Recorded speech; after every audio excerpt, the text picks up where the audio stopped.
കുറച്ച് പേരൊക്കെ കുറച്ച് പാളിയിട്ടുണ്ട്, പക്ഷെ അത് സിനിമയില്ല. ക്യാമറ ഇവിടെ വന്ന് നിൽക്കും. നിങ്ങൾ ചെയ്തേക്കണ കാണാം. ഞാൻ പറയട്ടെ, ഞാൻ തുടങ്ങാം പ്ലീസ്. എൻ്റെ റൈറ്റിംഗിൽ ശാന്തി ഒരു ചെറിയ തേപ്പുകാരി മോഡായിരുന്നു. ഒന്ന് ഇതിലൊരു ക്യാരക്ടർ ഉണ്ട്, സൂപ്പർ സ്റ്റാർ വിക്രമൻ. അത് സൂപ്പർ സ്റ്റാർ എന്ന് പറയുന്ന ഒരു ക്യാരക്ടർ ആയതുകൊണ്ടാണോ അത് ഏറ്റെടുത്തത്, അല്ലെങ്കിൽ അത് ഞാൻ അങ്ങനെ അതൊക്കെ ഏറ്റെടുക്കാം. 8 years of my career, that's the most expensive thing that I've used. ഇങ്ങനെ സിഗരറ്റ് ഒക്കെ വലിക്കുന്നത് കിടക്കണം. അപ്പൊ അതിന് വേണ്ടിയിട്ട് സിഗരറ്റ് വലിക്കാൻ പഠിക്കല്. ചില നടന്മാർ വർക്കൗട്ട് തുടരുന്ന പോലെ. പണ്ടത്തെ ഒരു പാട്ടിലെ വനമാല എന്ന് പറഞ്ഞ സോപ്പിന്റെ അതുപോലെ ഇതിലൊരു സോപ്പുണ്ട്, പ്രേമലത സോപ്പ്. ഷാന്തിന് വേണ്ടിയിട്ടാണ് തിരുവനന്തപുരം. ഞാൻ ഇൻസ്പയർഡ് ആണ്, ഗാങ്സ് ഓഫ് വസൈപ്പൂരിൽ നിന്ന് ഇൻസ്പയർഡ് ആണ് ഞാൻ. അതുപോലെ തന്നെ ലാഹൈൻ എന്ന് പറയുന്ന ഒരു ഫ്രഞ്ച് പടമുണ്ട്, അതിൽ നിന്ന് ഇൻസ്പയർഡ് ആണ്. ഈ 4 സംഘത്തിനെ ശരിയാക്കാൻ വേണ്ടിയിട്ട് കൊച്ചിയിൽ നടക്കുന്ന ആളാണ്. കൃഷാന്ത് ഭയങ്കരമായിട്ട് പ്ലാൻ ചെയ്തിട്ടാണ് ഷൂട്ട്, ഇതിന് മുമ്പ് തന്നെ പ്രീ പ്രൊഡക്ഷനും സ്റ്റോറി ബോർഡിങ്ങും ഒക്കെ ചെയ്തിട്ടാണ് സെറ്റിലേക്ക് വരുന്നത്. അപ്പോൾ it was very fulfilling, because അങ്ങനെ ഒരു ഫിൽം മേക്കറിൻ്റെ കൂടെ കൊളാബറേറ്റ് ചെയ്യാൻ പറ്റുന്ന എല്ലാ സെറ്റിലും നമുക്ക് ചിലപ്പോൾ പറ്റില്ല. ഞാൻ ചെയ്ത ക്യാരക്ടറിലൊക്കെ വളരെ മികച്ച ക്യാരക്ടേഴ്സ് എനിക്ക് തന്നിട്ടുള്ള കൃഷാന്ത്. ഇത്രയും ആംബിഷ്യസ് ആയിട്ടുള്ള ഇത്രയും സ്കെയിലുള്ള ഒരു വെബ് സീരീസ് മലയാളത്തിൽ ആദ്യമാണ് for sure. Hi hello and welcome to Kaumudi movies. It's me Archana Taj. ഇന്ന് എനിക്കൊപ്പം the chronicles of the 4.5 gang എന്ന വെബ് സീരീസിന്റെ വിശേഷങ്ങളുമായി ജോയിൻ ചെയ്യുന്നു ഡയറക്ടർ കൃഷാൻ, ശാന്തി ബാലചന്ദ്രൻ ആൻഡ് ഷിൻസ് ചേട്ടൻ. 3 പേർക്കും നമസ്കാരം. അപ്പോൾ ഞാൻ വിറച്ച് പേരൊക്കെ പറഞ്ഞു. ഓക്കെ, അപ്പോൾ the chronicles of the 4.5 gang, ഈ ഒരു വല്ലാത്ത കടുകട്ടി പറഞ്ഞ കഷ്ടപ്പെട്ട് കുറേ നേരം ഇതിന്റെ മലയാളം സംഭവ വിവരണം 4 സംഘം. അതെനിക്ക് വിവരണം എന്തൊക്കെയോ വരുമായിരുന്നു. അപ്പോൾ എന്താണ് ചേട്ടാ ഇത്തരത്തിലൊരു പേര്, ഇത്തരത്തിലൊരു പവർ പാക്ഡ് ആയിട്ടുള്ള ഒരു പേരൊക്കെയാണ്, എങ്ങനെയാണ് ഈ ഒരു ഐഡിയയിലേക്ക് എത്തുന്നത്? എൻ്റെ ഞാൻ പണ്ടൊക്കെ താമസിച്ചിരുന്ന ഒരു സ്പേസിൻ്റെ ചുറ്റുവട്ടത്തുള്ള സ്റ്റോറീസാണ് ഞാൻ പറയാൻ ശ്രമിച്ചേക്കുന്നത്. അപ്പോൾ ഓൾ ലൈക്ക് ഞാനിപ്പം ഫിലിംസിൻ്റെ നെയിം ഇടുമ്പോഴത്തേക്ക് അത് കുറച്ച് ഇൻട്രസ്റ്റിംഗ് ആണെന്നുള്ളൊരു സംഭവമുണ്ട്. അപ്പം അത് ഞാൻ വീണ്ടും എക്സ്പ്ലോർ ചെയ്യാണ്. അത് പാളുന്നവരെ പോകും. ഓക്കെ, മോക്യുമെന്ററി എന്ന് പറയുന്ന ഒരു ജോണറിലാണ് ചേട്ടൻ്റെ ആദ്യത്തെ മൂവി ആവാസ വ്യൂഹം വരുന്നത്. അത് തന്നെ ഒരു മോക്യുമെന്ററി എന്ന് പറയുന്നത് നമ്മളങ്ങനെ അധികം കേട്ടിട്ടില്ല മലയാളത്തിൽ. അതും ചേട്ടനാണ് കൊണ്ടുവന്നിരിക്കുന്നത് അല്ലേ? അതുപോലെ എനിക്ക് തോന്നുന്നു ചേട്ടൻ കുറേ വെറൈറ്റീസ് ഇപ്പം മലയാള സിനിമയ്ക്ക് വേണ്ടിയിട്ട്. അല്ലല്ല, അങ്ങനെയല്ല. മോക്യുമെന്ററി മലയാളത്തിൽ അതിന് മുമ്പ് കുറേ വന്നിട്ടുണ്ട്. ഇതിൽ കുറച്ചുകൂടെ ആൾക്കാർക്ക് മനസ്സിലാക്കാൻ പറ്റുന്ന ഒരു ഫ്ലേവറിൽ മെറ്റീരിയൽ കമ്മ്യൂണിക്കേറ്റ് ആവുന്നതുകൊണ്ട് ഇത് പോപ്പുലറായി. പിന്നെ ഇത് ആ സമയത്ത് ഒരു OTT പ്ലാറ്റ്ഫോം അങ്ങനത്തെ ഒരു പ്രോജക്റ്റ് എടുത്ത് കാണിച്ചുകൊണ്ട് എവ്രി വൺ നോസ് അബൌട്ട്. അല്ലാതെ പല രീതിയിലുള്ള മലയാളം മോക്യുമെന്ററീസ് അതിനുണ്ട്. ഒരു 3 ഞാനും കണ്ടിട്ടുണ്ട് ഇതിന് മുമ്പ് മലയാളത്തിൽ തന്നെ. പിന്നെ അതേ ഉള്ളൂ. കുറച്ച് ഡീപ്പായിട്ട് എനിക്ക് ആരും എക്സ്പ്ലോർ ചെയ്യാത്തത് കൊണ്ടായിരിക്കും ഇങ്ങനെ പേരുകളൊന്നും പെട്ടെന്ന്. അതെ, അങ്ങനെയല്ലാതെ ഞാനൊരു ബ്രാൻഡിങ്ങിൻ്റെ ഭാഗമായിട്ട് തന്നെ ചെയ്യുന്നത് വെച്ചാൽ, അപ്പോൾ എൻ്റെ ഫിലിം എന്ന് പറയുമ്പോൾ അതിൻ്റെ അകത്ത് എന്തെങ്കിലും ഒരു നറേറ്റീവ് എക്സ്പ്ലോറേഷൻ കാണും, എന്തെങ്കിലും ഒരു ക്രിയേറ്റീവ് ഒരു ക്വർക്ക് കാണും, പേരിങ്ങനെ ആയിരിക്കും, പേരിനൊരു മീനിങ് കാണും. അതൊക്കെ ഞാൻ എൻ്റെ ബ്രാൻഡിങ്ങിൻ്റെ ഭാഗമായിട്ട് തന്നെ ചെയ്യുന്നത്, ലൈക്ക് ഒരു മെറ്റീരിയൽ ബ്രാൻഡിങ്ങിൻ്റെ. ഓക്കെ, ശാന്തി, ആക്ച്വലി ഞാൻ ഭയങ്കരമായിട്ട് ഇൻസ്പയർഡ് ആവുന്ന ഒരാളാണ്. കാരണം ഗേൾസ് അങ്ങനെ എല്ലാ ഫീൽഡിലും, ഇപ്പം സിനിമയിൽ നോക്കുകയാണെങ്കിൽ ഇപ്പം സ്ക്രിപ്റ്റിങ്ങിലുണ്ട് ശാന്തി, അതുപോലെ തന്നെ തിയേറ്റർ ചെയ്യുന്നുണ്ട്. അപ്പം ആക്ടിങ് അല്ലെങ്കിൽ ഭയങ്കര പാഷനേറ്റ് ആയിട്ട് മൂവിയെ കാണുന്ന ഒരാളായിട്ട് എപ്പോഴും തോന്നിയിട്ടുണ്ട്. ഒരുപാട് പേർക്ക് ഇൻസ്പിറേഷനാണ്. എങ്ങനെയാണ് ലൈക്ക് ഇത്തരത്തിൽ മൂവി എന്ന് പറഞ്ഞിട്ടൊരു ഇൻസ്പിറേഷണൽ രീതിക്ക് നിൽക്കുന്നത് എങ്ങനെയാണ് ശാന്തി? എനിക്ക് തോന്നുന്നു കൊച്ചിലെ മുതലേ ക്രിയേറ്റീവ് എക്സ്പ്രഷനോട് താല്പര്യമുള്ള ഒരാളാണ്.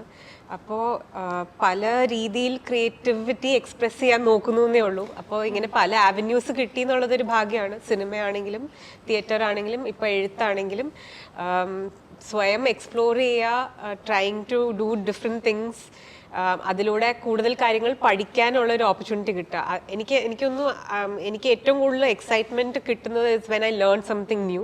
അപ്പോൾ അതിനുള്ള എന്ത് ഓപ്പർച്യൂണിറ്റി കിട്ടിയാലും ഐ ഗോ ആഫ്റ്റർ ഇറ്റ്. അപ്പോൾ അതിൻ്റെയൊക്കെ ഒരു ഔട്ട്കം ആയിട്ടാണ് ഇത് കാണുന്നത്. എങ്ങനെയാണ്, എന്താണ് ഇതിലെ ക്യാരക്ടർ ആൻഡ് ഓൾ, എങ്ങനെയാണ് ഇതിലേക്ക് എത്തുന്നത്? ഈ ക്യാരക്ടറിന്റെ പേര് കിങ്ങിണി എന്നാണ്. 4 സംഘത്തിലെ അരിക്കുട്ടൻ ആയിട്ടുള്ള ഒരു റിലേഷൻഷിപ്പ് ഉള്ള ഒരു ക്യാരക്ടറാണ് കിങ്ങിണി. അപ്പോൾ ഈ സീരീസ് 3 കാലഘട്ടം കാണിക്കുന്നുണ്ട്. അപ്പോൾ അതുപോലെ കിങ്ങിണിക്കും ഈ 3 സ്റ്റേജസിലൂടെ കടന്നു പോകാനുള്ള ഒരു ഓപ്പർച്യൂണിറ്റി ഉണ്ട്. അപ്പോൾ അത് ആസ് എൻ ആക്ടർ അതൊരു എക്സൈറ്റിംഗ് ഫാക്ടർ ആയിരുന്നു. പിന്നെ പേരിന് തന്നെ ഒരു ഓമനത്വം ഉണ്ട്, അതെനിക്ക് ഭയങ്കര ഇഷ്ടമായി. അപ്പോൾ എനിക്ക് കിങ്ങിണി എന്ന് കേട്ടപ്പോൾ തന്നെ ഞാൻ ഫ്ലോഡ് ആയിരുന്നു. പിന്നെ കൃഷാന്തിൻ്റെ കൂടെ വർക്ക് ചെയ്യണമെന്ന് ഭയങ്കര ആഗ്രഹം ഉണ്ടായിരുന്നു. അപ്പോൾ കൃഷാന്ത് അപ്രോച്ച് ചെയ്തപ്പോൾ തന്നെ ഭയങ്കര സന്തോഷമായി. പിന്നെ ഇതിൻ്റെ സ്ക്രിപ്റ്റ് വായിച്ചപ്പോൾ it's a very exciting script. ഒരു ലോകം തന്നെ ബിൽഡ് ചെയ്യുന്നുണ്ട് ഈ ഒരു തിരുവനന്തപുരം എന്ന് പറയുന്നില്ലെങ്കിലും അതെ. അപ്പോൾ അതിൻ്റെ ഭയങ്കര റൂട്ടഡ് ആയിട്ടുള്ള ലോക്കൽ ഫ്ലേവർ ഉണ്ട് സീരീസിന്. ഒത്തിരി കൾച്ചറൽ എലമെന്റ്സ് ഉണ്ട് അതിന്. ക്യാരക്ടേഴ്സിന്റെ പേരുകളാണെങ്കിലും സ്ഥലങ്ങളാണെങ്കിലും അവർ ചെയ്യുന്ന കാര്യങ്ങളാണെങ്കിലും ഇതെല്ലാം ഭയങ്കര ഡീറ്റെയിലിംഗ് ഉള്ള ഒരു സ്ക്രിപ്റ്റ് ആയിരുന്നു. അപ്പോൾ അത് വായിച്ചപ്പോൾ തന്നെ ഭയങ്കര എക്സൈറ്റ്മെന്റ് ഉണ്ടായിരുന്നു. അപ്പോൾ ഈ ലോകത്തിന്റെ ഭാഗമാവാൻ പറ്റിയതിൽ വളരെ സന്തോഷമുണ്ട്. ചിൻസേട്ടൻ ആക്ച്വലി എപ്പോഴും നമുക്കൊരു ചില സമയത്തൊക്കെ നമുക്ക് ഭയങ്കര സമാധാനമുള്ളൊരു കഥാപാത്രമായിട്ടൊക്കെ വരും. എന്താണ് ഇതിലുള്ളൊരു കഥാപാത്രം? ഈ 4 സംഘത്തിനെ ശരിയാക്കാൻ വേണ്ടിയിട്ട് കൊച്ചി നടക്കുന്ന ആളാ. ഈ ട്രിവാൻഡ്രം ഗാങ്ങിന്റെ കഥയാകുമ്പോ അതിൽ ട്രിവാൻഡ്രത്തല്ല അല്ലാത്ത ഒരാളാണ് ഞാൻ. എങ്ങനെ ഉണ്ടായിരുന്നു ആക്ച്വലി മൊത്തത്തിലുള്ള ടോട്ടൽ എക്സ്പീരിയൻസ് ആണ്? കൃഷാന്തിന്റെ കൂടെ വർക്ക് ചെയ്യുമ്പോഴുള്ള എക്സ്പീരിയൻസ്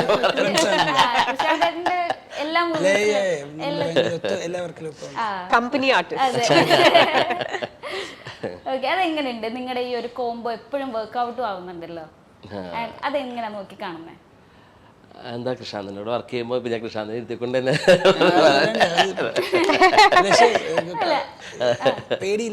അതെ. കാരണം എന്ന് വെച്ചിട്ടുണ്ടെങ്കിൽ എനിക്ക് ഞാൻ പലരും പറഞ്ഞ് കേട്ടോ, ഞാൻ ഇപ്പോൾ ഞങ്ങൾ വർക്ക് ചെയ്ത പടങ്ങളിലൊക്കെ ഭയങ്കര ഫ്രീ ആയിട്ട് നമുക്ക് ചെയ്യാൻ പറ്റുന്നതാണ്. അപ്പോൾ കാരണം ഒരു ടെൻഷനും ഇല്ലാതെ വർക്ക് ചെയ്യാൻ പറ്റുന്നുണ്ട്.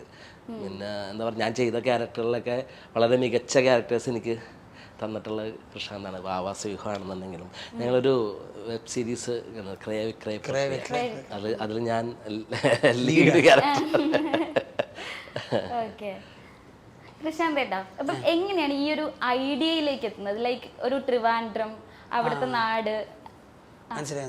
ഇത് ഞാൻ ഇൻസ്പയർഡ് ആണ്, ഗാങ്സ് ഓഫ് വസൈപ്പൂരിൽ ഇൻസ്പയർഡ് ആണ് ഞാൻ. അതുപോലെ തന്നെ ഒരു ലാഹൈൻ എന്ന് പറയുന്ന ഒരു ഫ്രഞ്ച് പടമുണ്ട്, അതിൽ ഇൻസ്പയർഡ് ആണ്. Like telling. പിന്നെ ഞാൻ ഫ്രഷ് ഔട്ട് ഓഫ് കോളേജ് നമ്മൾ ഈ പഠിച്ചിറങ്ങിയിട്ട് കഥ എഴുതാതിരിക്കുമ്പോഴത്തേക്കും നമ്മൾ ഈ ജോഗ്രഫിയും എത്നോഗ്രഫിയും നമ്മുടെ ഇമീഡിയറ്റ് കൾച്ചറിനെ എംബ്രേസ് ചെയ്യുന്നതൊക്കെ കുറേ ട്രിക്സുകൾ സിനിമയിൽ യൂസ് ചെയ്യും. അപ്പോൾ ഞാൻ എൻ്റെ ഇമീഡിയറ്റ് എൻവയോൺമെൻറ്റ് നോക്കിയപ്പോൾ എനിക്കറിയാവുന്ന കുറേ ഗ്രൂപ്പ് ചെയ്ത ആൾക്കാരെയൊക്കെ വെച്ചിട്ട് കണ്ട ആൾക്കാരും അണ്ടർഗോ ചെയ്ത എക്സ്പീരിയൻസ് ഒക്കെ വെച്ചിട്ടൊരു സ്റ്റോറി എഴുതിയിട്ട് അത് അപ്പോൾ എഴുതിക്കൊണ്ട് വന്നപ്പോഴത്തേക്കും എനിക്ക് 5-6 എപ്പിസോഡ് വേണമെന്നുണ്ട്. അപ്പോൾ TVFൻ്റെ കൂടെ ആ സമയത്ത് TVF കുറേ സീരീസുകൾ ഇറക്കിയിട്ടുണ്ട്. അപ്പോൾ സീരീസ് ഒരു ഫോർമാറ്റായിട്ട് ഞാൻ പിച്ച് ചെയ്ത് തുടങ്ങി. പിന്നെ അതിൻ്റെ ഇടയിൽ പല പല ചേഞ്ചസ് വന്നത് ബിഗറായി. അങ്ങനെ ഇത് പിന്നെ ഡെവലപ്മെൻറ്റിൽ കയറും നമ്മളപ്പോൾ. ഡെവലപ്മെൻറ്റിൽ കയറുമ്പോഴത്തേക്കും വീണ്ടും അത് മാറും. ഞാൻ മാത്രമല്ല ഇതിൻ്റെ അകത്തുള്ളത്. ഇപ്പോൾ last episode screen play score written by Rahul Rajeev എഴുതിയിട്ടുണ്ട്. പിന്നെ ശ്രീജിത്ത് ബാബു, നമ്മുടെ കഞ്ഞേറ്റ് അഭിനയിച്ച ആളുടെ ബ്രദർ ശ്രീനാഥിൻ്റെ ബ്രദർ ശ്രീജിത്ത് ഫസ്റ്റ് എപ്പിസോഡും 3rd എപ്പിസോഡ് കിങ് ഈ രാഹുൽ രാജഗോപാലിൻ്റെ ക്യാരക്ടർ ഇൻട്രാക്ഷൻസ് അത്രയും ശ്രീധരനാണ് എഴുതിയേക്കുന്നത്. ഈവൻ വംശിയെ തട്ടിക്കൊണ്ടുവന്നൊക്കെ ശ്രീധരൻ്റെ റൈറ്റിംഗ് ആണ്. ആ കോൺസെപ്റ്റ് ഉണ്ട്, പക്ഷെ അതിൻ്റെ അകത്ത് വരുന്ന ജോക്സൊക്കെ ഇതാണ്. പിന്നെ നിഖിൽ എഴുതിയിട്ടുണ്ട്. ബാക്കി 3 എപ്പിസോഡ് നിഖിലാണ് എഴുതിയേക്കുന്നത്. അപ്പോൾ ഇത് അങ്ങനെ ഒരു സിംഗിൾ മൈൻഡ് അല്ല. പിന്നെ റിസർച്ചിൽ നമുക്ക് ആൾക്കാരുണ്ടായിരുന്നു. നമുക്ക് ഒരുപാട് ഡാറ്റ കിട്ടും. നമുക്ക് it's only question of whether we need to put that data in to our material. അത്ര റിസർച്ച് മെറ്റീരിയൽ നമുക്ക് നല്ല കിട്ടി. അപ്പോൾ അങ്ങനത്തെ പ്രോസസ്സാണ്. അപ്പോൾ ഒരു സിംഗിൾ പോയിന്റ് ഐഡിയ മാത്രമല്ല ആദ്യം, പിന്നെ അത് വരുമ്പോഴത്തേക്കും പിന്നെ ഫീഡ്ബാക്ക് കൊണ്ട് നമ്മൾ അഴിക്കും, തിരിച്ചു വരും, അതിൽ ചേഞ്ചസ് വരും, പിന്നെ അത് മാറ്റും. ആ മാറ്റുന്നതിൻ്റെ ഇടയിൽ നമുക്ക് ഇംപ്രൂവൈസേഷൻസ് വരും. അപ്പോൾ അങ്ങനെ ഒരു സോണിയുടെ ഡെവലപ്മെൻറ്റ് പ്രോസസ്സും ഒരു സംഭവമാണ്. പിന്നെ അത് കഴിഞ്ഞിട്ട് വിത്ത് ആർട്ടിസ്റ്റ് ഈ ഫീഡ്ബാക്ക് വരും. അതായത് വി മൈറ്റ് ഹാവ് നമ്മൾ ഡെവലപ്പ് ചെയ്യുമ്പോഴത്തേക്കും റൈറ്ററും പ്ലാറ്റ്ഫോമും തമ്മിൽ ഒരു എഗ്രിമെൻറ്റ് വരും ദാറ്റ് നമ്മളിത് ഇങ്ങനെ ചെയ്യുന്നു. പക്ഷേ ആർട്ടിസ്റ്റ് വന്നത് പെർഫോം ചെയ്യുമ്പോഴത്തേക്കും ചിലപ്പോൾ അവർക്ക് എന്തെങ്കിലും തോന്നും ലൈക്ക് ഇത് ബിലീവബിൾ അല്ലെന്ന്. അപ്പോൾ നമ്മൾ ക്വസ്റ്റ്യൻ ചെയ്ത് തുടങ്ങും. അപ്പോൾ ഈ ലൂപ്പ് ഉണ്ട് നമ്മുടെ എപ്പോഴും. പിന്നെ ക്രിയേറ്റീവ് ആയിട്ടുള്ള കുറേ പേരുണ്ട് ഈ പ്രോസസ്സിൽ. അപ്പോൾ കുറേ ഫീഡ്ബാക്സിലൊക്കെയാണ് ഇത്. അപ്പൊ അതായത് ഈ പ്ലാറ്റ്ഫോമിന്റെ ഭാഗത്തു നിന്നുള്ളൊരു ഇന്റർഫിയർ അല്ലെങ്കിൽ അവരുടേതായിട്ടുള്ള ഒരു ഇൻപുട്സും ഇതിനകത്ത് ഡെഫിനറ്റ്ലി. കാരണം നമ്മൾ വി ആർ വർക്കിംഗ്, കാരണം നമുക്ക് അത് നമ്മളൊരു കോൺസെപ്റ്റ് എഴുതും, അത് പിച്ച് ചെയ്യുമ്പോഴത്തേക്കും അവിടെ ക്രിയേറ്റീവ്സ് ഉണ്ട്. ആ ക്രിയേറ്റീവ് ആൾക്കാർ നമ്മുടെ അടുത്ത് ഇന്ന ചേഞ്ചസ് വരുത്തിയാൽ കൊള്ളാന്ന് പറയും. അപ്പോൾ നമ്മളത് പറ്റത്തില്ല ഇങ്ങനെയാണെന്ന് പറയാം. അങ്ങനെ ഒരു ക്രിയേറ്റീവ് ആൻഡ് ആർഗ്യുമെൻറ്റോ ഇതൊക്കെ പറഞ്ഞിട്ട് അവർ ഇത് എല്ലാം കൂടെ കൊണ്ടിട്ട് വീണ്ടും വീണ്ടും അതിനെ സ്ട്രീം ലൈൻ ചെയ്യുന്നത്.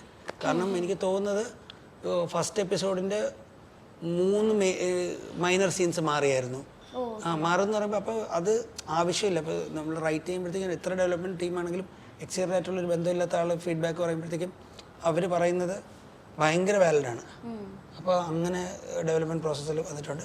പിന്നെ ഓർഡറൊക്കെ ചിലപ്പം ലൈക്ക് ഞാൻ എപ്പിസോഡ്സ് എഴുതിയതിൽ 3rd എപ്പിസോഡിൽ വന്നേക്കുന്നത് ഇപ്പം 3rd ഉം 4th കൂടെ വന്നേക്കുന്നത്. അങ്ങനെയൊക്കെ കുറച്ച് ഓർഡർ ചേഞ്ചസ് ഒക്കെ ലാസ്റ്റ് സ്ക്രീൻ പ്ലേ ഡെവലപ്മെൻറ്റ് വന്നിട്ടുണ്ട്. അപ്പോൾ ഒരു സിംഗിൾ പേഴ്സൺ ഗെയിം അല്ല ഇത്. Like the load of brains involve from pitching എന്ന് വെച്ചാൽ നമ്മൾ ആദ്യം ബൈബിൾ എഴുതുന്ന തൊട്ട് സ്ക്രീൻ പ്ലേ ആയി ഇത് ആർട്ടിസ്റ്റിൻ്റെ കയ്യിൽ പേപ്പറിൽ എത്തുന്നവരെ load of brains are involve.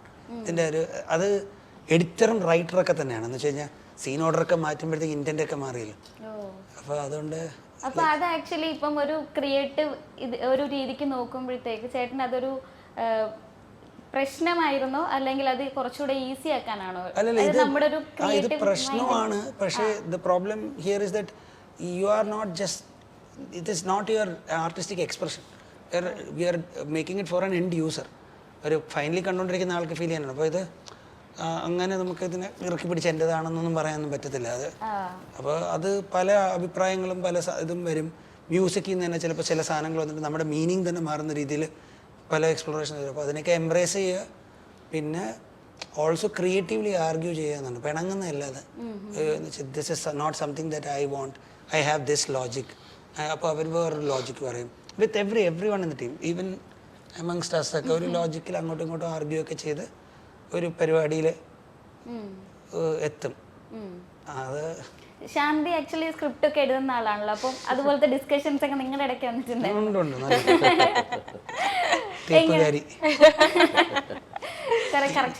ഞാൻ പറയില്ല, ഞാൻ തുടങ്ങാം പ്ലീസ്. എൻ്റെ റൈറ്റിങ്ങിൽ ശാന്തി ഒരു ചെറിയ തേപ്പുകാരി മോഡായിരുന്നു. എന്ന് വെച്ചാൽ നമ്മുടെ മെയിൻ ക്യാരക്ടറിനെ തേച്ചിട്ട് പോകുന്ന പോലത്തെ ഒരു മോഡായിരുന്നു. അതല്ലാന്ന് എനിക്കറിയാം. പക്ഷെ ഞാൻ എടുത്തു വരുമ്പോഴത്തേക്കും ഞാൻ എങ്ങനെയെങ്കിലും ഇതിനെ എക്സ്പ്ലോർ ചെയ്ത് മാറ്റുമെന്നൊക്കെ എന്തോ എനിക്ക് തോട്ടുണ്ടായിരുന്നു. പക്ഷേ she came in and she gave a lot of corrections. എന്ന് വെച്ചാൽ ഇതിങ്ങനെ മാറ്റാം, അങ്ങനെ മാറ്റാം, ഇത് ചെയ്യാന്ന് പറഞ്ഞിട്ട് അവരുടെ ക്യാരക്ടറിന് കുറച്ചുകൂടെ ഒരു ഫ്ലഷ്ഡ് ഔട്ട് ആത്മാവ് അവർ തന്നെ കണ്ടെത്തി. അത് നമുക്ക് അത് ഓൾറെഡി എഗ്രീഡാണ്. ഈ ക്യാരക്ടറിനെ വെറും തേപ്പുകാരി ആക്കുമെന്ന് എഗ്രീഡാണ്. പക്ഷേ ഹൗ ടു ഡു ഇറ്റ് അത് സ്പോണ്ടേനിറ്റിയിൽ വിശ്വസിച്ചത് നമുക്ക് അല്ലാതെ ഇല്ല. I mean he was very open to inputs. അപ്പം ഞാൻ അത് വായിക്കുമ്പോൾ എൻ്റെ ക്യാരക്ടറിൻ്റെ പെർസ്പെക്റ്റീവ് ആയിരിക്കുമല്ലോ കാണുന്നത്. അപ്പോൾ അതിലൂടെ വരുമ്പോൾ എങ്ങനെ ഈ ക്യാരക്ടറിൻ്റെ റീസണിങ് അല്ലെങ്കിൽ ഈ ക്യാരക്ടറിൻ്റെ ലോജിക് ഇച്ചിരി കൂടെ ഓഡിയൻസിലേക്ക് എത്തിക്കാം എന്നുള്ള ഒരു ഡിസ്കഷൻ ഉണ്ടായിരുന്നു. And he was very open to these inputs. അപ്പോൾ ഉള്ള സീനുകളിൽ തന്നെ, അതായത് സീനുകൾ ആഡ് ചെയ്യാതെ തന്നെ അതിനുള്ളിൽ തന്നെ എങ്ങനെ ട്വീക്ക് ചെയ്യാം എന്നുള്ളൊരു കോൺവെർസേഷൻ ഉണ്ടായി. അപ്പോൾ പിന്നെ ഈ ക്യാരക്ടറിൻ്റെ ലുക്ക് ഡിസൈൻ ചെയ്യുന്നതിലാണെങ്കിലും ഇപ്പോൾ 3 കാലഘട്ടമുണ്ട്. ഇപ്പോൾ സ്കൂളിലൊക്കെ പല്ലിലൊക്കെ കമ്പിയൊക്കെ. അപ്പോൾ ആക്ച്വലി അതാണ് ഞാൻ സിനിമയിൽ ഉപയോഗിച്ചിട്ടുള്ള ഏറ്റവും expensive accessory in like 8 years of my career. That's the most expensive thing that I've used. ഡെന്റിസ്റ്റിൻ്റെ അടുത്ത് പോയി പല്ലിൻ്റെ മോളുടെ അടുത്ത് അത് ചെയ്ത് it was some 25 or something, no? അങ്ങനെ എന്തോ ആയിരുന്നു, 25K or something. So that was the most precious accessory I've ever used on screen. അപ്പോൾ അങ്ങനത്തെ കുറച്ച് ക്രിയേറ്റീവ് ഇൻപുട്ട് ഉണ്ടായിരുന്നു ലുക്കിലാണെങ്കിലും പിന്നെ ആ ക്യാരക്ടറിൻ്റെ മോട്ടിവേഷൻ ആൻഡ് റീസണിങ്ങിനാണെങ്കിലും ഡീറ്റെയിലിങ്ങിലാണെങ്കിലും. അപ്പോൾ it was very fulfilling. Because അങ്ങനെ ഒരു ഫിൽം മേക്കറിൻ്റെ കൂടെ കൊളാബറേറ്റ് ചെയ്യാൻ പറ്റുന്ന എല്ലാ സെറ്റിലും നമുക്ക് ചിലപ്പോൾ പറ്റില്ല. അപ്പോൾ അത് കൺവേ ആയിട്ടുണ്ടെങ്കിൽ that's really nice that it has happened. എനിക്ക് ഇങ്ങനെ ഒരു ഓപ്പൺ സ്പേസ് ഉള്ളത് നമുക്ക് കുറച്ചുകൂടെ ക്രിയേറ്റീവ് ആവാനായിട്ടും നല്ലതായിരിക്കും. അതെ, ബിക്കോസ് പ്രശാന്ത് ഭയങ്കരമായിട്ട് പ്ലാൻ ചെയ്തിട്ടാണ് ഷൂട്ടിന് മുമ്പ് തന്നെ പ്രീ പ്രൊഡക്ഷനും സ്റ്റോറി ബോർഡിങ്ങും ഒക്കെ ചെയ്തിട്ടാണ് സെറ്റിലേക്ക് വരുന്നത്. So when everything is that planned there is room to play. because എല്ലാം chaotic ആവുമ്പോൾ നമുക്ക് ചിലപ്പോൾ we just have to keep going and you don't have time to improvise or പക്ഷെ ഇതെല്ലാം സ്ട്രക്ചേർഡ് ആയിരിക്കുമ്പോൾ there's more room to try a different thing. So I think as actors, as collaborators, we've all experienced that on his set. ഷിൻസേട്ടൻ എങ്ങനെയായിരുന്നു? ഷിൻസേട്ടനും ഇതേപോലെ സ്ക്രിപ്റ്റിനകത്തുള്ള കാര്യങ്ങളിൽ discussions ഉണ്ടായിരുന്നു? എനിക്ക് ഈ character Prashant പറഞ്ഞ് ഞാൻ പ്രശാന്തുമായിട്ട് പരിചയപ്പെട്ട കാലം തുടങ്ങി ഇതിൻ്റെ പറ്റിയൊക്കെ കേൾക്കുന്നുണ്ട്. ഈ ഗാങ്സ് ഓഫ് ട്രിവാൻഡ്രം നേരത്തെ എഴുതിയ കാര്യങ്ങളൊക്കെ അറിയാം. അപ്പോൾ ഇതിൽ പറഞ്ഞാൽ ഞാൻ കുറച്ച് നേരം ഞാൻ പറഞ്ഞു സിഗരറ്റ് വലിക്കാൻ പഠിക്കുന്നത്, അതായത് ഈ ഇതിലൊരു ഒരു പോലീസ് ഓഫീസറുടെ ക്യാരക്ടറാണ്. അപ്പോൾ ഞാൻ ഇന്നേ വരെ എൻ്റെ ഇത് കണ്ടാലും അറിയാം, അതായത് ഇത്തിരി മെലിഞ്ഞ് വയറൊക്കെ കുറച്ച് സിഗരറ്റ് ഒരു മറ്റേ ഇങ്ങനെ സിഗരറ്റൊക്കെ വലിക്കുന്നത് ഇടയ്ക്കണം. അപ്പോൾ അതിന് വേണ്ടിയിട്ട് സിഗരറ്റ് വലിക്കാൻ പഠിക്കല്. പക്ഷെ ചില നടന്മാർ വർക്കൗട്ട് തുടരുന്ന പോലെ ഇങ്ങനെ ഇല്ല. പക്ഷെ എന്നാലും അത് പഠിക്കണം എന്ന് എനിക്കൊരു ഇത് തന്നെ. കാരണം നമ്മൾ സിഗരറ്റ് വലിക്കാത്ത ഒരാൾ വലിക്കുമ്പോൾ മനസ്സിലാവും. അപ്പൊ അതറിയാതിരിക്കാൻ പഠിക്കാതെ ഹെൽത്തിനെ വരെ സാക്രിഫൈസ് ചെയ്തിട്ടാണ് അഭിനയിച്ചത്. അങ്ങനെ വേണമെങ്കിൽ പറയാം. പിന്നെ ഞാൻ പറഞ്ഞത് സത്യമാണ്. കാരണം ഈ ഇതുവരെ ഞാൻ അത്യാവശ്യം വയറൊക്കെ ചാടി ഇത്തിരി വണ്ണമൊക്കെ, പക്ഷെ ഇതിൽ കുറച്ച് ഞാൻ 2 മാസം കൊണ്ട് കുറച്ച് വെയിറ്റ് ഒക്കെ കുറച്ചിട്ടുണ്ട്. വീണ്ടും കുറയ്ക്കാൻ പറഞ്ഞിട്ടുണ്ടെങ്കിൽ അങ്ങനെ ഓക്കെ. ഏറ്റവും മെമ്മറബിൾ ആയിട്ടുള്ള ഒരു കാര്യം എന്തായിരുന്നു ഈ ഒരു സെറ്റിൽ? കാരണം ഇത്ര യങ്സ്റ്റേഴ്സ് ഭയങ്കര വൈബായിരുന്നിരിക്കുമല്ലോ. ഭയങ്കര വൈബാണ്. പിന്നെ സിഗരറ്റ് വലിക്കാൻ പഠിച്ചത് തന്നെ ആയിരിക്കുമല്ലേ? അല്ല, ഞാൻ വേറെ മറ്റ് വേറെന്തോ കാര്യങ്ങൾ നമ്മുടെ വേറെ കാര്യങ്ങളുണ്ട്. എനിക്ക് 2 കാര്യങ്ങൾ പറയാം. അല്ല, എന്നെ സംബന്ധിച്ച് എനിക്ക് ഭയങ്കര ഞാൻ എൻജോയ് ചെയ്ത് വർക്ക് ചെയ്യുന്നതായിട്ട് തോന്നാതെ നമ്മൾ എൻ്റെ കൂട്ടുകാർ അല്ലെങ്കിൽ എൻ്റെ അനിയം അങ്ങനെ നമ്മൾ ആ ടീമിൽ ഉള്ളതാണല്ലോ. മറ്റു പ്രോജക്റ്റിൽ വർക്ക് ചെയ്യുമ്പോൾ നമ്മൾ എവിടെയെങ്കിലും വർക്ക് ചെയ്യാൻ പോകുന്നു എന്നുള്ള സംഭവമാണ്. ഇതങ്ങനെയല്ല. നമ്മളെല്ലാവരും കൂടി ചിരിച്ച് കളിച്ച് വർത്താനമൊക്കെ പറഞ്ഞ് അങ്ങനെ എൻജോയ് ചെയ്ത് ചെയ്യുന്നത്. അതിപ്പോൾ ഇതൊന്നല്ല, ഷാദിനൂടെ വർക്ക് ചെയ്യുന്നതെല്ലാം നമ്മൾ അങ്ങനെ തന്നെയാണ്. അപ്പോൾ ആ ഒരു ഫ്രീഡം ഉണ്ട്. അതുപോലെ നമുക്ക് പെർഫോം ചെയ്യുമ്പോഴാണെങ്കിലും അതിൻ്റെ റിസൾട്ട് അത് കാണാൻ പറ്റും. കാരണം യാതൊരു പേടിയുമില്ല, നമുക്ക് എന്തും സംസാരിക്കാം. നമ്മൾക്ക് ആ ക്യാരക്ടറിന് വേണ്ടിയിട്ടുള്ള എല്ലാ കാര്യങ്ങളും സംസാരിച്ച് ഡിസ്കസ് ചെയ്ത് അങ്ങനെയാണ് നമ്മൾ ചെയ്യുന്നത്. അപ്പോൾ അത് ഭയങ്കര ഹെൽപ്ഫുള്ളാണ്. പിന്നെ ഈ പറഞ്ഞ പോലെ വേറെ ഒന്നുമില്ല. ഭയങ്കര ഫ്രീ ആയിട്ട് വർക്ക് ചെയ്യാം. ഓർത്തിരിക്കാൻ ഇഷ്ടംപോലെ കാര്യങ്ങളുണ്ട്. ഒന്ന്, ഇതിലൊരു ക്യാരക്ടർ ഉണ്ട്, സൂപ്പർ സ്റ്റാർ വിക്രമൻ. അത് ഞാനത് പൊട്ടിക്കേണ്ടത് വിചാരിച്ചിരിക്കണത്. അപ്പൊ സൂപ്പർ സ്റ്റാർ കൃഷാന്തിന് കട്ട് ഔട്ട്സും പോസ്റ്റേഴ്സും ഒക്കെ ഉണ്ട്. അപ്പൊ അത് സൂപ്പർ സ്റ്റാർ വിക്രമിന്റെ ഒരു ഫാൻ ക്ലബ് ഉണ്ട്. അതിനോടനുബന്ധിച്ച് ഒരു ഫെസ്റ്റിവ് ഒക്കേഷൻ ഉണ്ട്. അപ്പൊ അതൊക്കെ ഭയങ്കര രസമായിരുന്നു. Like you can see him on screen as an actor also. ഇതൊരു സിനിമയായിട്ട് ഇറങ്ങിയിരുന്നെങ്കിൽ തിയേറ്ററിൽ നമ്മൾ വലിയ കട്ടൗട്ടൊക്കെ അത് നല്ലൊരു ആ ലുക്കും ആ സ്വാഗും ഒക്കെ കാണേണ്ടത് തന്നെയാണ്. That was one. പിന്നെ രണ്ടാമത് ഇതില് പണ്ടത്തെ ഒരു പാട്ടില്ലേ, വനമാല എന്ന് പറഞ്ഞ സോപ്പിന്റെ, അതുപോലെ ഇതിലൊരു സോപ്പുണ്ട്, പ്രേമലത സോപ്പ്. അപ്പൊ അതിനു വേണ്ടി അതിന് ഒരു ആഡ് പോലെ ഒരു സാധനമാണ്. അപ്പൊ അതിനു വേണ്ടി ഡാൻസ് പ്രാക്ടീസ് ഒക്കെ ഉണ്ടായിരുന്നു എനിക്ക്. അപ്പൊ തുണിയൊക്കെ നനച്ച് എന്റെ അമ്മയുടെ പേര് പ്രേമലത എന്ന്. അപ്പൊ ഞാൻ അതിന്റെ ഒരു സോപ്പിന്റെ പ്രോപ്പർട്ടി ഞാൻ സെറ്റിൽ നിന്ന് എടുത്തോണ്ട് പോയി. എന്നിട്ട് അമ്മയ്ക്ക് കൊണ്ട് പ്രസന്റ് ചെയ്തു. എന്നിട്ട് അമ്മ അതുമായിട്ട് നിൽക്കുന്ന ഒരു ഫോട്ടോ എടുത്തു. അതിപ്പോ പ്രൊമോഷൻസിന് യൂസ് ചെയ്യാമല്ലോ പ്രേമലത സോപ്പ്. ഓക്കെ. കൃഷാന്തേട്ടന് ഇഷ്ടമാണോ ആക്ടിങ്? അല്ലല്ല, നിങ്ങൾ കൃഷാന്തിന്റെ ഏത് പടം എടുത്ത് നോക്കിയോ അതിലൊക്കെ കൃഷാന്ത് കൃഷാന്തിന് വേണ്ടിയിട്ടാണ് സിനിമ ഉണ്ടാക്കുന്നത്. ഞാൻ ഈ ഡെഡ് ബോഡി ഞങ്ങള് വൃത്താകൃതിയുള്ള ചതുരത്തില് പടം കണ്ടിട്ടുണ്ടെങ്കിൽ അതില് സുശാന്തിന്റെ ഒരു സീൻ ഉണ്ടായാലും ഷേ എന്ന് പറയുന്നൊരു സാധനം അതാണ് നമ്മള് സ്റ്റിക്കറായിട്ട് സിനിമ ഇതിലൊരു ലാർജർ ദാൻ ലൈഫ് ക്യാരക്ടറാണ്, ഇതൊരു സൂപ്പർ സ്റ്റാർ. Super star. അതെ അതെ സൂപ്പർ സ്റ്റാർ. ഇവിടെ സ്റ്റാറിന്റെ ടാറ്റു ഒക്കെ ഉണ്ട്. അത് സൂപ്പർ സ്റ്റാർ എന്ന് പറയുന്ന ഒരു ക്യാരക്ടർ ആയതുകൊണ്ടാണോ അത് ഏറ്റെടുത്തത്, അല്ലെങ്കിൽ അത് ഞാനങ്ങനെ അല്ല അത് ശരിയാണ്, അതല്ലെങ്കിൽ വേറെ ആൾക്കാർ കൊടുക്കാമായിരുന്നു. അത് അരുൺ കുര്യൻ പ്ലേ ചെയ്യാനിരുന്ന ക്യാരക്ടറാണ് ആക്ച്വലി. അരുൺ കുര്യൻ പ്ലേ ചെയ്യാൻ വേണ്ടി അതല്ല, ഇതിന്റെ ലാസ്റ്റ് എപ്പിസോഡിൽ അരുൺ കുര്യൻ ഈ ക്യാരക്ടർ പ്ലേ ചെയ്യേണ്ടത്. പക്ഷെ വാട്ട് ഹാപ്പൻഡ് ഈസ് ഇതല്ലാതെ നമ്മൾ ഇളയ ദളപതി വിജയുടെ കട്ടൗട്ട്സും അതും ഇതൊക്കെ യൂസ് ചെയ്യുന്ന വിചാരിച്ചിരുന്നു സത്യത്തിൽ. ബട്ട് സാഡ്ലി നമുക്കതിൻ്റെ സർവീസ് ആൻഡ് പ്രാക്ടീസസ് അങ്ങനത്തെ കുറേ നൂലാമലകളിലോട്ട് പോകേണ്ടെന്ന് വിചാരിച്ചു ഇതിനൊരു ക്യാരക്ടർ ആക്കിയപ്പോൾ എൻ്റെ ചീഫ് അസോസിയേറ്റ് നിങ്ങൾ പ്ലേ ചെയ്തോടെന്ന് ചോദിച്ചു. കുറച്ച് ഫോട്ടോ എടുത്താൽ മതിയല്ലോ. ഫോട്ടോയ്ക്ക് ഞാൻ പോസ് ചെയ്തു. പിന്നെ രണ്ടൊന്ന് ചെറിയ ക്ലിപ്പ് വേണം, അങ്ങനെ പോസ് ചെയ്ത്. അപ്പോൾ ലാസ്റ്റ് ഈ അരുണിൻ്റെ ക്യാരക്ടറിന് പകരം ഇത് വന്നാൽ മതി എന്നുള്ളൊരു ഡിസിഷൻ എത്തിയായിരുന്നു.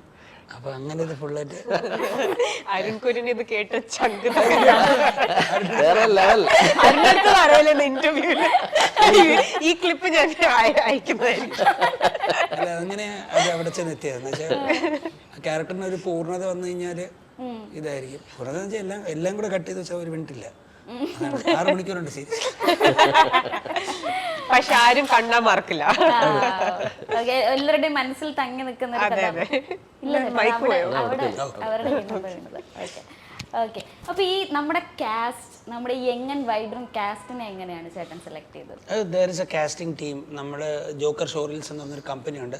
സനു പടവട് എന്ന് പറഞ്ഞൊരു ആർട്ടിസ്റ്റ് എൻ്റെ കൂടെ വർക്ക് ചെയ്തിട്ടുള്ള അദ്ദേഹം ഒരു ക്യാമ്പയിൻ ചെയ്ത് ഒരുപാട് പേര് പ്രൈമറി കാസ്റ്റിൽ തന്നെ ഒരുപാട് പേര് അദ്ദേഹമാണ് കാസ്റ്റ് ചെയ്തേക്കുന്നത്. Secondary cast like more than 195 faces ഉണ്ട്, ഇൻക്ലൂഡിങ് ദ മെയിൻ ആർട്ടിസ്റ്റ്. അവർ ആ ഒരു പ്രോസസ്സിലാണ്. അപ്പോൾ അവർ ഓഡിഷൻ ചെയ്തത്, എന്നിട്ട് അവർ സെലക്ട് ചെയ്ത് ഈ ക്യാരക്ടർ ഇതാവെന്ന് പറഞ്ഞ് ഫൈനൽ ക്ലിപ്പ് എനിക്ക് അയച്ചു തരാം. അപ്പോൾ ഞാൻ അതിൽ കുറേ പേരോട് നമ്മൾ വർക്ക്ഷോപ്പ് ചെയ്തു. അഗസ്തിയൊക്കെ ഉണ്ടായിരുന്നു നമ്മൾ വർക്ക്ഷോപ്പ് ചെയ്ത്. പിന്നെ അങ്ങനെയൊക്കെയാണ് ഇതിൻ്റെ കാസ്റ്റിംഗ് വന്നേക്കുന്നത്. പിന്നെ അല്ലാതെ പല ഇപ്പോൾ with Sreenath I have worked several times, with Rahul also I worked several times. അപ്പോൾ ഇവരിത് ചെയ്താൽ വർക്കാവും എന്ന് വിചാരിച്ചതാണ്. പിന്നെ അങ്ങനെ സഞ്ജുവായിട്ട് ലോങ് ടേം ഇതുണ്ട്. അപ്പോൾ സഞ്ജുവും അങ്ങനെയൊക്കെ വിത്ത് മണിയൻ, നമ്മുടെ ശംഭുവിൻ്റെ കൂടെ ഞാനൊരു പ്രോജക്റ്റിൽ ശംഭുവിനോട് ഞാൻ വർക്ക് ചെയ്തത്. അപ്പോൾ ശംഭുവിൻ്റെ ഒരു റിതം ഷിൻചേട്ടനാണ് ശംഭുവിനെ ഷിൻചേട്ടനും പൂജയും കൂടെയാണ് സജസ്റ്റ് ചെയ്തത്. അപ്പോൾ ശംഭുവിൻ്റെ കൂടെ വർക്ക് ചെയ്തപ്പോൾ ശംഭു ഭയങ്കര കുറച്ചുകൂടെ പീസ്ഫുള്ളാണ് ശംഭുവിൻ്റെ നെർവസ് സിസ്റ്റം. അപ്പോൾ അത് കാരണം ആ ഗ്രൂപ്പിൽ വരുമ്പോൾ ഒരാൾ ഒരു സ്റ്റോയിക് ഷാർപ്പ് പേഴ്സണാണ് അരിക്കുട്ടൻ, മണിയനാണെങ്കിൽ കുറച്ചുകൂടെ ഒരു പീസ്ഫുള്ളും ക്രിയേറ്റീവാണ്, കഞ്ഞിയാണെങ്കിൽ സൈക്കോട്ടിക്കാണ്, കുറച്ച് പാവപ്പെട്ട ഒരു സൈക്കോപാത്താണ്. പിന്നെ മൂങ്ങ ഓണ്ടർപ്രീനറാണ് അവരുടെ ഇടയിൽ, ബിസിനസ് മൂങ്ങ ബിസിനസ് അങ്ങനത്തെ. പിന്നെ അൽത്താഫ് ബാലൻസ് ആണ് അല്ലേ. അപ്പോൾ അൽത്താഫിന് കാലില്ല, അതൊരു ബാലൻസിൻ്റെയൊക്കെ ഒരു സംഭവമൊക്കെ വെച്ചിട്ടൊക്കെയാണ് അങ്ങനെ ഞാൻ അങ്ങനെ ഡിവൈഡൊക്കെ ചെയ്ത് ക്യാരക്ടേഴ്സിനെ ഉണ്ടാക്കിയത്. എല്ലാവരും വിചാരിച്ച പോലത്തെ ഒരു ഔട്ട്പുട്ട് തന്നെയാണോ ചേട്ടന് കിട്ടിയത്? കുറച്ച് പേരൊക്കെ കുറച്ച് പാളിയിട്ടുണ്ട്, പക്ഷെ നമുക്കത് സിനിമയിൽ അവരത് കേൾക്കുമ്പോ ഇതായിരിക്കും വൈറലാവാൻ പോകുന്ന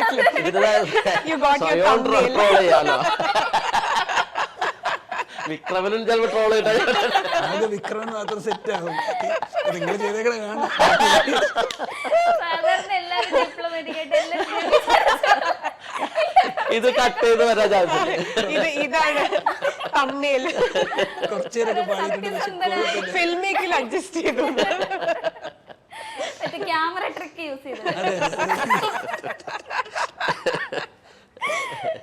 അയ്യോ ഓൾമോസ്റ്റ് അത് ഈ പിന്നെ കുറച്ചുകൂടി കവറേജ് പോലത്തെ ഒരു ഡയറക്ഷൻ ഇതിൻ്റെ അകത്തുണ്ടെന്ന് വെച്ച് കഴിഞ്ഞാൽ ഒരു ഭയങ്കര മോട്ടിവേറ്റഡ് ബ്ലോക്കിംഗ് ഇടയ്ക്കിടയ്ക്കേ വരുന്നുള്ളൂ.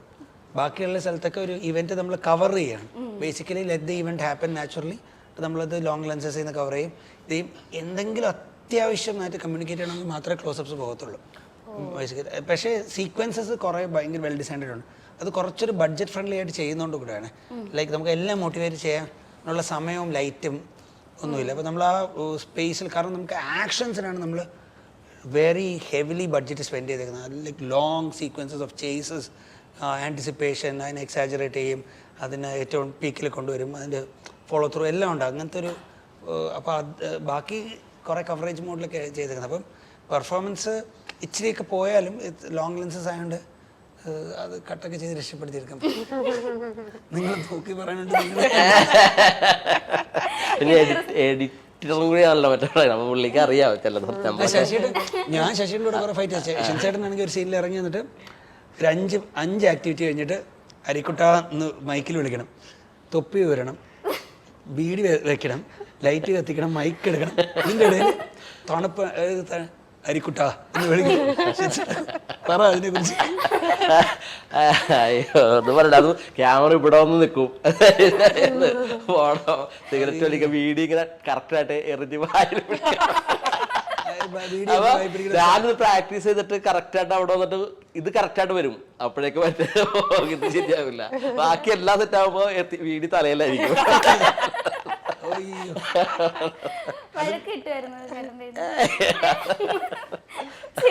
എനിക്ക് വിഷമം വരത്തുള്ളൂ, പറയാണ്ടെങ്കിൽ അടുത്തത് പറയുള്ളൂ. ഓക്കെ, ഇപ്പം ശാന്തിന് നിൽക്കുകയാണെങ്കിൽ തിയേറ്റർ ആക്ച്വലി ആഫ്റ്റർ മൂവിയാണോ തിയേറ്റർ ചെയ്തിട്ടുണ്ടായിരുന്നത്? അല്ല, തിയേറ്റർ ആണ് മൂവീസിന് മുമ്പ് ചെയ്തത്. തിയേറ്റർ ചെയ്തത് കാരണമാണ് മൂവീസിലേക്കുള്ള ഒരു ഇൻവിറ്റേഷൻ കിട്ടിയത്. എനിക്ക് ഓഡിഷന് വിളിച്ചത് പ്ലേ കണ്ടിട്ടായിരുന്നു. അത് 2016 ചെയ്ത ദ ലവർ എന്ന് പറഞ്ഞൊരു പ്ലേ ആയിരുന്നു. അപ്പൊ അതിലൂടെയാണ് തരംഗത്തിന്റെ ഓഡിഷനിലേക്ക് വിളിക്കുന്നതും 2 പേരിൽ കാസ്റ്റ് ചെയ്യുന്നതൊക്കെ ആ പ്ലേ കഴിഞ്ഞിട്ടാണ്. പിന്നെ 2019 റോഷൻ മാത്യു സംവിധാനം ചെയ്ത് വെരി നോർമൽ ഫാമിലി ചെയ്തു. ഇപ്പോൾ റോഷൻ തന്നെ ഡയറക്റ്റ് ചെയ്യുന്ന ബൈ ബൈ ബൈപാസ് ചെയ്യുന്നു. അപ്പോൾ അതും ഇപ്പോൾ 6th and 7th ഞങ്ങളുടെ 9th and 10th ഷോസ് നടക്കാൻ പോവാണ് കൊച്ചിയിൽ JT പാക്കിൽ. അപ്പോ അതിന്റെയും ഒരു എക്സൈറ്റ്മെന്റ് ഉണ്ട്. Please come watch.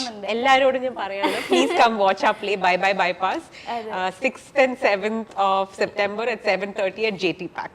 അതെ, എന്തായാലും ഞാൻ ചിലപ്പോൾ മിക്കവാറും മാക്സിമം ഞാൻ വരാൻ. Please come, please bring your friends. ശരിക്കും ഫാമിലി ആൻഡ് ഫ്രണ്ട്സ് ആയിട്ട് എൻജോയ് ചെയ്യാൻ പറ്റിയ ഒരു നാടകമാണ്. അതെ, കണ്ടിട്ടുണ്ട്.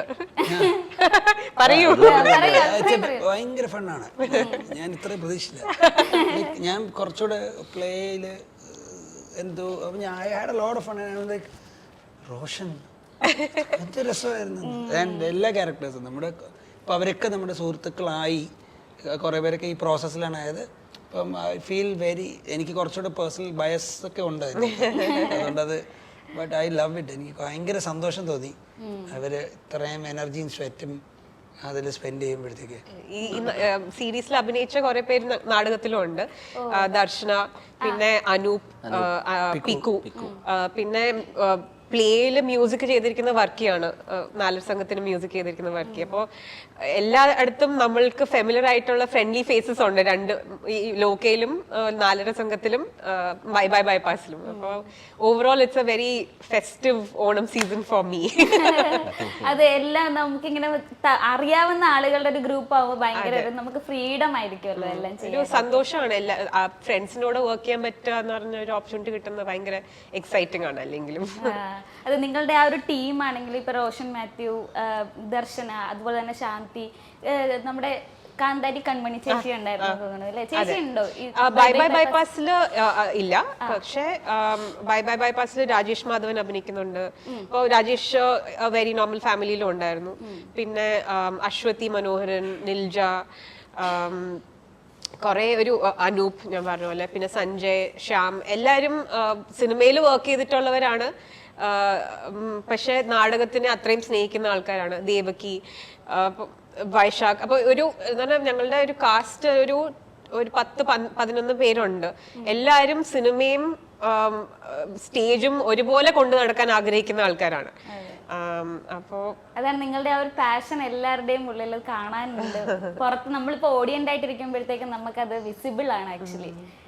അപ്പോൾ എന്തായാലും all the very best. 29th നമ്മുടെ വെബ് സീരീസ് സോണി ലിവിൽ സ്ട്രീം ചെയ്യാൻ പോകുന്നത്. അതെ, ഓഗസ്റ്റ് 29. 29th. അപ്പോൾ 29th ഓൺവേർഡ്സ് 4.5 ഗ്യാങ് വരികയാണ് എല്ലാവരുടെയും സ്വീകരണ മുറിയിലേക്ക്.